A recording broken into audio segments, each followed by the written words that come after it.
नमस्कार दोस्तों। आज मैं आपको नारद मुनि और विष्णु भगवान के संवाद की एक कथा सुनाने जा रही हूँ।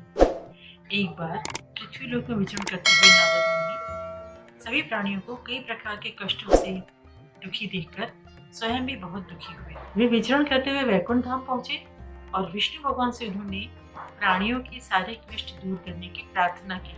विष्णु भगवान बोले, हे नारद, मैंने तो सारे प्राणियों के लिए सुखों की व्यवस्था की है, लेकिन संसार के प्राणी अपने खुद के संकल्पों से ही दुखी होते हैं।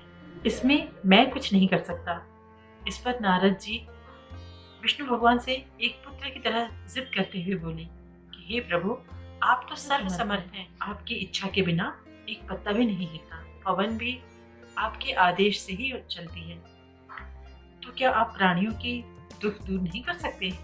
वे सब भी आपकी संतान है। नारद जी को प्रभु ने बहुत समझाया, लेकिन जब नारद जी नहीं माने तो प्रभु ने नारद जी के सामने एक शर्त रखी कि ठीक है, तुम संसार के किन्हीं 3 प्राणियों, चाहे वो मनुष्य हो या कोई और प्राणी हो, उनकी अपनी इच्छा से स्वर्ग में ले आओ। अगर वो अपनी इच्छा से स्वर्ग में आते हैं तो मैं सभी संसार के प्राणियों को स्वर्ग जैसे सुख पृथ्वी लोक पर ही दे दूंगा। नारद जी इस बात के लिए खुशी खुशी तैयार हो गए। उन्होंने सोचा, यह तो बड़ा सरल कार्य है, स्वर्ग आने के लिए तो कोई भी तैयार हो जाएगा।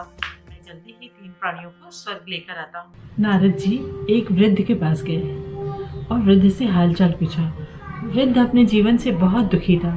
पत्नी परलोक सिधार चुकी थी, बेटे बहुएं पूछते नहीं थे, बस अपनी उम्र पूरी होने का इंतजार कर रहा था। वृद्ध की दुख भरी कहानी सुनकर नारद जी ने पहले तो उसे ढाढ़स बंधाया, फिर उसे अपनी शक्तियों का परिचय देते हुए उसे स्वेच्छा से स्वर्ग चलने का आग्रह किया। वृद्ध हक्का पक्का रह गया।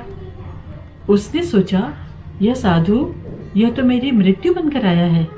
उसने नारद मुनि से कहा, नहीं नहीं ऋषिवर, मैं इतना भी दुखी नहीं हूँ संसार से कि मैं आपके साथ स्वर्ग चलूँ।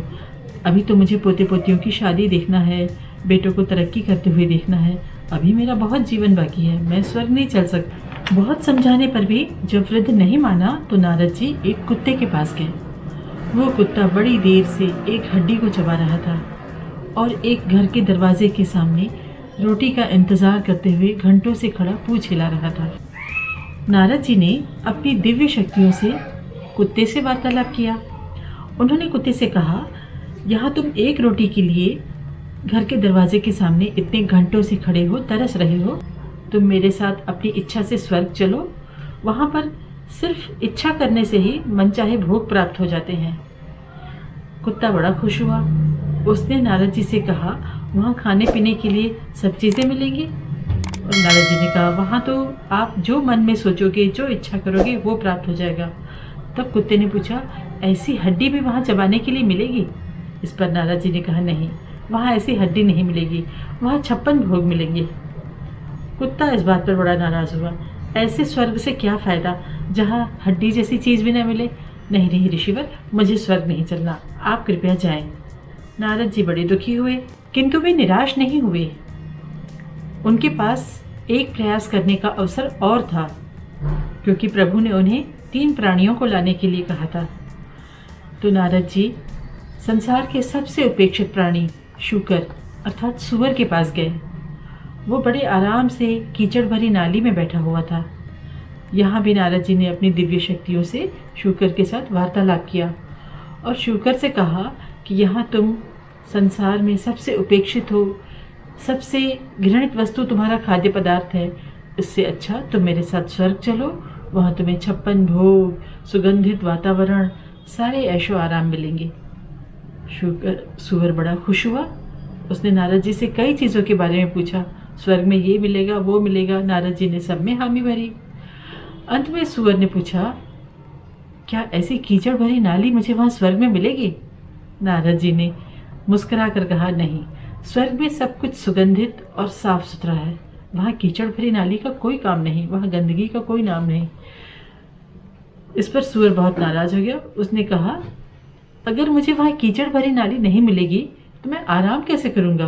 कितने भी भोग हों, लेकिन मुझे अगर आराम नहीं मिलेगा तो मैं स्वर्ग चलकर क्या करूँगा? इतना कहकर सूअर ने भी स्वर्ग चलने से इनकार कर दिया। तब नारद जी को समझ में आया कि सर्वशक्तिमान प्रभु सारे प्राणियों को सुखी करने में समर्थ क्यों नहीं है? क्योंकि प्राणियों को श्रेयस अर्थात श्रेष्ठ और प्रेयस अर्थात प्रिय, इन दोनों में अंतर ही नहीं पता। जो श्रेष्ठ है वो प्रिय नहीं है और जो प्रिय है वह श्रेष्ठ नहीं है। यही कारण है प्रिय वस्तु के पीछे भागते भागते प्राणी श्रेष्ठ वस्तु से हाथ धो बैठता है और सुखी नहीं हो पाता है। तब नारद जी प्रभु के पास गए और उन्होंने प्रभु से क्षमा मांगी और कहा कि प्रभु, अब मेरी समझ में आ गया कि प्राणी अपने ही संकल्पों से दुखी किस तरह है। धन्यवाद। नारायण नारायण।